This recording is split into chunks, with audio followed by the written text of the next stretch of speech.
Hola, Youtubers. Hoy vamos a mezclar dos de los elementos clásicos de este canal porque vamos a hablar de cine y de literatura. Los franceses y el mundo entero están celebrando el centenario de la muerte de Marcel Proust. También están celebrando el 400 aniversario de la muerte de Molière, pero a ese le han dedicado solamente el mes de enero porque se cumple justamente en esta fecha el acontecimiento, los 400 años de la muerte del dramaturgo. Pero fundamentalmente este va a ser el año Proust y de hecho ya se han descubierto cosas que no habían sido publicadas anteriormente y se están haciendo muchas celebraciones. Y entonces he pensado que puesto que Marcel Proust es uno de esos autores que siempre ha sido definido como difícil de adaptar a la pantalla, podemos hacer un vídeo dedicado a aquellos escritores que escribieron libros que en principio son muy problemáticos a la hora de convertir en imágenes. Me explicaré. Se dice, por ejemplo, que El Señor de los Anillos, o la reciente adaptación de Dune, hablan de novelas imposibles de llevar al cine. No es totalmente cierto. Estas son novelas que en principio son muy largas y como tal son complicadas de condensar. Pero si uno hace una versión como la que hizo Jackson del Señor de los Anillos de 9 horas, bueno, 8 y pico, pues la verdad es que le queda estupenda. Lo mismo ocurre con Dune. Una vez que han decidido hacer al menos 2 películas con la primera de las novelas, pues no tiene demasiado problema. ¿Que hay superabundancia de personajes? Bueno, también, pero el espectador ya sabe cómo se mueven cada uno de ellos, cuáles son, cómo funcionan, y unos aparecen al principio, otros desaparecen en medio. Bueno, en definitiva, que no son novelas problemáticas. El Quijote, pues prácticamente lo mismo. En el sentido de que cada vez que se han hecho adaptaciones a la pantalla, se han cogido diferentes episodios, porque son novelas de episodios, ocurren muchas cosas, pero tú lo que tienes que contar es las andanzas de Alonso Quijano y de Sancho Panza y meter los episodios que te parecen más representativos. Por ejemplo, siempre tiene que estar el episodio de los molinos o en el del rebaño de ovejas, pero en cualquier caso te los puedes saltar y coger otros que sean más desconocidos. Y has adaptado de alguna manera la novela al cine. Y en última instancia haces una trilogía o una serie de televisión y los cuentas todos. No son problemáticas las adaptaciones de este tipo a la pantalla. Lo son mucho más aquellas que tratan de alterar, de revolucionar, de subvertir la literatura más o menos canónica y convertirla en algo experimental. Eso llevado al cine, puesto que los códigos son diferentes, la experimentación en el cine es una cosa y la experimentación en la literatura es otra, pues lleva a numerosos problemas. Y Marcel Proust es un ejemplo de esa dificultad de adaptar la literatura al cine. Principalmente a través de En busca del tiempo perdido, que es esa macrosaga de 7 libros, que empiezan por el camino de Son y termina con el tiempo recuperado. Se han hecho intentos, de hecho ya en principio se trató de adaptar algunas de las partes de Proust al cine, pero el problema de En busca del tiempo perdido es que, por ejemplo, el primer libro tiene una primera parte dedicada a las reflexiones del autor y del protagonista. Por ejemplo, la famosa magdalena untada en el té, cuyo aroma y cuya presencia hacen al protagonista y al autor recordar la infancia y los tiempos que él considera mejores. Todo ese tipo de reflexiones pues son complicados de llevar al cine. Pero la segunda parte de esa primera novela ya es mucho más narrativa, cuenta la historia de Swann, un aristócrata que se relaciona con diferente gente. Es verdad que también es una literatura reflexiva en ocasiones, digresiva en otras, se va por los cerros de Úbeda, habla de cosas que la verdad no interesan demasiado en el cine o en cualquier caso son difíciles de adaptar, pero mirad, Volker Sdorf lo hizo en su momento, en el año 84, hizo Un amor de Swann, protagonizada por Jeremy Irons, él tan inglés haciendo de francés, pero bueno, ¿qué le vamos a hacer? La magia del cine, y consiguió una película aceptable, que no es una obra maestra, de acuerdo, pero es una película que lleva a imágenes la novelística de Marcel Proust. Es verdad que otras novelas del ciclo, por ejemplo La quinta, que es La prisionera, ha sido llevada al cine en diferentes ocasiones. Por ejemplo, esta novela presenta cómo Albertine, una de las protagonistas de la novela, es secuestrada por el narrador. Y un poco al estilo de A también, de Almodóvar, bueno, pues en ese sentido. Pero de repente la novela se estanca y vuelven las reflexiones y las cosas propias de este ciclo narrativo. Y después al final Albertín se escapa. Y en la sexta, que se titula Albertín desaparecida, pues se busca a Albertín. En fin, que casi mejor es leer a Marcel Proust y no verlo en el cine, pero que quede claro que hay algunas adaptaciones que son más o menos asumibles. Raúl Ruiz, por ejemplo, que es un cineasta chileno que ha trabajado fundamentalmente en Francia, hizo también una adaptación de En busca del tiempo perdido y le quedó pues como es habitual en Raúl Ruiz, porque Raúl Ruiz es un cineasta experimental y en consecuencia su visión del mundo de Marcel Proust tiene que ser también algo deformada. ¿Que es una película interesante? Lo es sin duda. ¿Que es una buena película? Por supuesto que no es una buena película. ¿Que es una película lograda en el sentido de trasladar un mundo al otro? Pues yo no sabría decirlo, sinceramente. Bueno, nos vamos con otro centenario, porque también en 1922 se editó la supernovela imposible de adaptar al cine, es decir, el Ulises de James Joyce. Esa novela que cuenta la historia de Leopold Bloom en aquel día de 1904 que recorre Dublín, como si fuera el mismísimo Ulises recorriendo el Mediterráneo y juntándose con gente muy variada. Bueno, esta novela es bien sabido, tiene 18 capítulos, cada uno de ellos está narrado de una manera diferente. Hay algunos que repiten el concepto de monólogo interior, sobre todo el último, el discurso, el monólogo de Molly Bloom, la señora de Leopold, que ha sido de lo más llevado a la pantalla. Por ejemplo, hay una adaptación de televisión española con Magu y Mira interpretando a Molly Bloom y haciendo el monólogo de Molly Bloom. En la escritura, este monólogo no tiene signos de puntuación, va todo seguido. Digamos que esa es la parte experimental. Obviamente, al trasladarlo a la pantalla, se le han aplicado, por supuesto, ese tipo de correcciones para acotar las cosas, ¿no? Y en ese sentido, la cosa funciona estupendamente sin mayor problema. Bueno, además de todo eso, a James Joyce ya se le empezó a adaptar en los años 50. Cosas para la tele, pequeños fragmentos.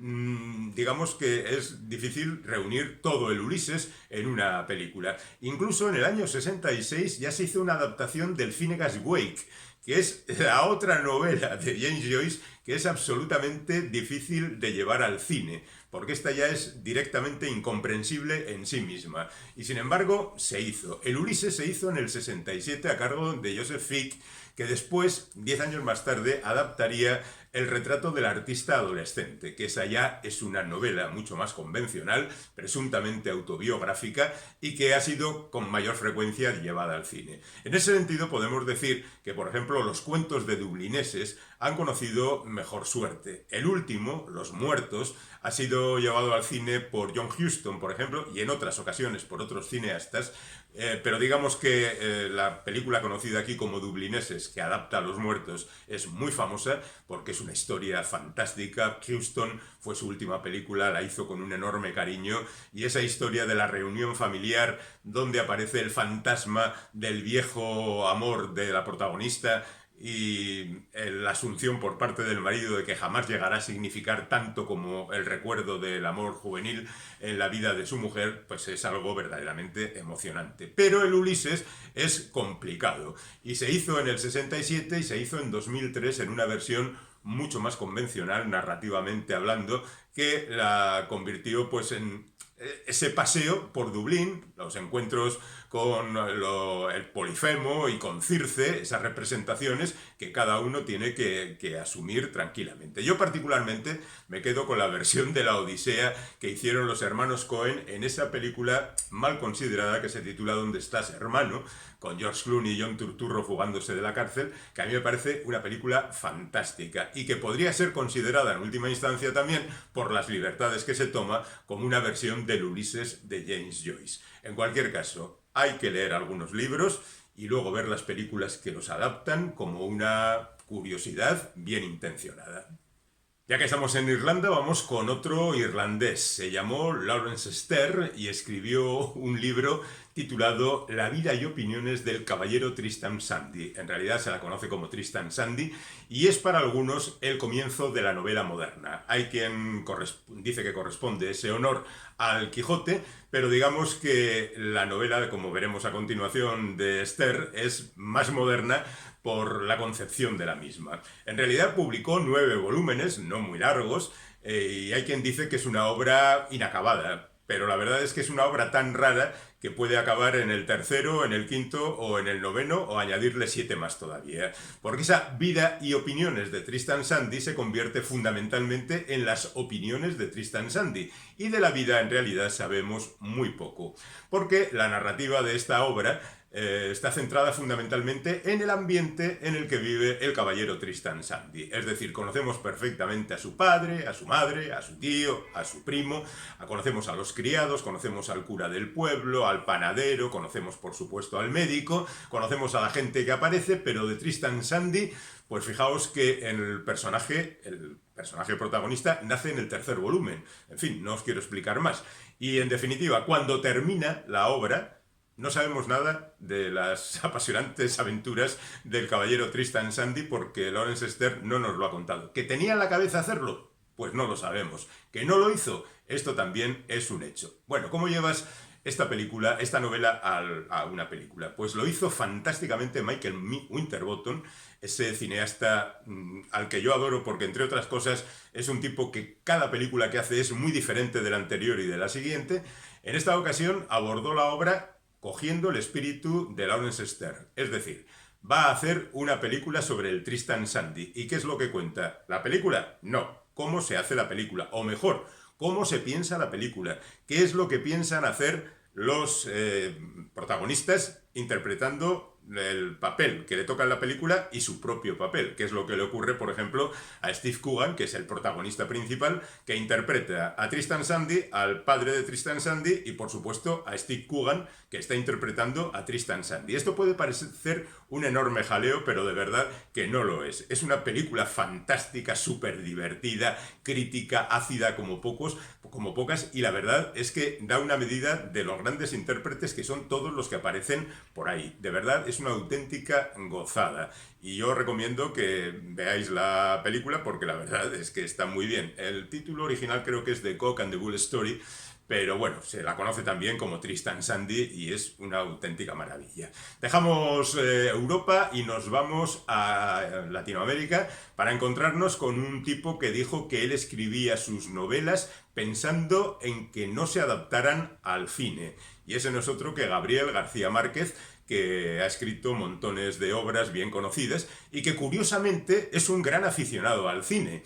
Porque en sus comienzos él hizo algunas películas, hizo guiones, por supuesto, adaptó a Juan Rulfo, colaboró con Carlos Fuentes, trabajó con Arturo Ripstein, que después le llevaría él mismo al cine con El coronel no tiene quien le escriba. Es decir, que García Márquez era un gran fan del cine, pero no quería que sus novelas se llevaran al cine. Bueno, estas cosas que pasan. Dio incluso clases de cine en la Escuela de Cine de Cuba y allí colaboró en algunos experimentos que más tarde fueron llevados también a la pantalla, como Cartas desde el parque, que es una película basada en un guión de García Márquez sobre un escribidor de cartas para gente analfabeta que necesita comunicarse con sus parientes, que él las recibe, las lee y escribe lo que le dicen, que va alterando aquellas cosas que los analfabetos le dicen que escriban, porque a él le parece que quedan mejor. Es decir, una actividad absolutamente metaliteraria y casi diríamos metacinematográfica. Pero bueno, al margen de eso, digamos que Gabriel García Márquez, en los años 60, mientras escribe 100 años de soledad, pensando que no va a adaptarse al cine, sigue trabajando con Luis Alcoriza en México, por ejemplo, y se dedica mucho al cine. Pero bueno, llega el momento del éxito en el año 67, con 100 años de soledad. Su nombre se convierte en un fenómeno, es la representación del boom latinoamericano y también la representación máxima del realismo mágico. Y todo eso se va extendiendo, nacen otros creadores que siguen su línea, el boom acaba desinflándose, pero ahí queda para la historia. Y las novelas de García Márquez también quedan ahí. Y él nunca cedió los derechos de 100 años de soledad. Otra cosa es que, fallecido el autor, los descendientes han decidido que no hay por qué ponerse tan picajosos y han vendido los derechos para una serie de televisión que en estos momentos se está haciendo. La verdad es que Cien años de soledad es una novela muy compleja, difícil de llevar a la pantalla, tiene muchos personajes y también tiene una intrincada rama literaria tan frondosa como es habitual en Gabriel García Márquez. Una literatura gótica, exuberante, fantástica, plagada de personajes que se llaman, por ejemplo, Aureliano y hay muchos Buendía en esta novela, y hay fantasmas que aparecen del pasado y hay otros elementos de esa magia que anuncia el título de realismo mágico. ¿Que es difícil de llevar a la pantalla? Bueno, ya veremos qué es lo que ocurre con ello. Es cierto que otras novelas de García Márquez sí se han llevado al cine, como por ejemplo Francesco Rosi llevó La crónica de una muerte anunciada, que es una novela, digamos, más asequible narrativamente, más accesible desde el punto de vista de contar una historia con principio y final y sin muchas derivaciones. ¿No le quedó muy bien? Bueno, ¿qué le vamos a hacer? También se llevó al cine El amor en los tiempos del cólera, con Javier Bardem como protagonista y una producción inglesa así como muy exuberante. Y la verdad es que pues no resultó especialmente atractiva. Por cierto, Unas Ugalde interpretaba el papel que Javier Bardem interpretaba en La madurez, Unas Ugalde como joven. Bueno, además de todo esto, ya he dicho que Arturo Ripstein le adaptó en El coronel no tiene quien le escriba, que es una novela mucho más reflexiva, digamos, más tranquila, pero que le viene muy bien a Ripstein porque su ritmo de narración es siempre más tranquilo, aunque subterráneamente vaya teniendo también muchas corrientes diferentes. Y los resultados nunca son espectaculares en el caso de Gabriel García Márquez, mientras que sí lo son en la literatura. ¿Por qué? Pues porque la diferencia está justamente en la narrativa, esa narrativa florida tan característica de García Márquez, que la hace verdaderamente imbatible y difícil de adaptar. Y hay cuentos como por ejemplo Heréndira, que cuenta aquella historia de la ingenua Heréndira y su tía desalmada, que es un cuento delicioso y una película que suponemos muy interesante. Por cierto, hay una adaptación de Cien años de soledad en Japón, en dibujos animados. Pero bueno, suponemos, yo no la he visto, ¿eh? También suponemos que está hecha de forma, pues, mirando hacia lo infantil y mirando más a lo mágico, ¿no? Se ha adaptado también Ojos de perro azul, que es otra de las novelas breves de García Márquez. En Brasil se adaptó El veneno de la madrugada, que es una película que adapta La mala hora. La verdad es que hay un montón de películas con el sello de García Márquez y la última, ya digo, esos 100 años de soledad. Este pasado año, por ejemplo, también se presentó Noticia de un secuestro, que es una de las crónicas periodísticas de García Márquez, que esas son mucho más asequibles, mucho más directas y mucho más fáciles de adaptar. Bueno, hemos repasado unos cuantos autores difíciles de llevar a la pantalla, pero la verdad es que quedan muchos más. ¿Qué os parece si hacemos una segunda parte de este vídeo y dentro de unos días lo publicamos y en consecuencia tenemos más ejemplos de todo esto? Por nuestra parte, estamos de acuerdo. Así que, hasta entonces.